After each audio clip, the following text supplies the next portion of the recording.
Happy New Year, and welcome to Pop Culture Guy. And yes, the background has changed again. We'll see for how long. For this video, I decided to do something smaller. Something very simple, just to ring in the new year. It is more of the comics I've read so far. When the last time I made a video like this, I'm still reading comic books, and I decided to share a more updated form. I mean, it was only a few months, so I haven't really read that many, but still, they were fun to read. I thought I'd share what they were in a small opinion, a small review. So, here we go. Civil War Choosing Sides. My first tie-in to a comic book event that I've already read. It's an anthology book that looks at several Marvel characters that weren't featured prominently in the main Civil War storyline, like Howard the Duck or Iron Fist, and it basically shows what they did during the whole event. It's a lot fun, definitely a lot more fun than the actual Civil War storyline. The artwork is very different from each story. It's very comical at times, it's very passionate at times.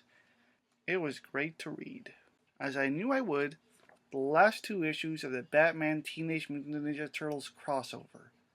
They are amazing. The entire story was just so phenomenal. The fifth one introduced Damian Wayne into the story, and it was the first time I've ever read anything with him.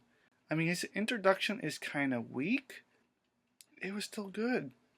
Especially with the cliffhanger in the fifth and throughout the sixth issue of Batman's most famous enemies being turned into mutant animals. It had great action, great drama. The artwork is incredible. And I do hope that they make a sequel in which Batman visits the Turtles. Maybe one day. First non-IDW comic outside of Marvel and DC, Boom Studios and the Mighty Morphin Power Rangers Annual #1. My first Power Rangers comic, my first Boom Comics comic, my first Annual comic. It's an anthology that looks at different stories, whether they be childish or very serious. They are just amazing to read. They're fun, they're funny, they're really thought-provoking. I mean, one tells the story of Goldar, and it is intense. One tells the regular weekly life of Jason, the Red Ranger. It's great to see what the life of our regular heroes are like. My first sequel to an event comic, Deadpool Illustrated.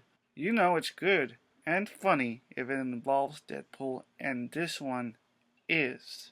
You get to see Deadpool go around killing famous literary figures throughout time. It is brilliant. Last comic I bought and read, and this one I bought at my very first Comic-Con at Paradise City Comic-Con.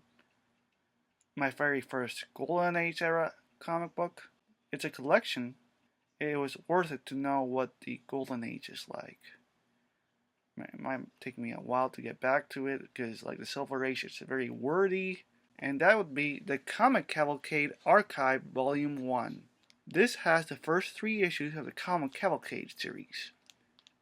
A comic book that was actually very long for its day, with some of them even having more than 90 pages. Each series was basically an anthology series that looked at different heroes. They were original. They involved, say, Green Lantern, Wonder Woman, The Flash, and various other superheroes, but also some comedic stories as well, and some written ones. It was nice knowing what the Golden Age was like, but some issues here and there, mostly because they were of their time. Now, well, we'd know better, but still, it was fun, it was enlightening, it was long, but what else can I say? Thank you for letting me share with you the comics I've read so far. Happy New Year, have a wonderful day, and I'll see you all soon.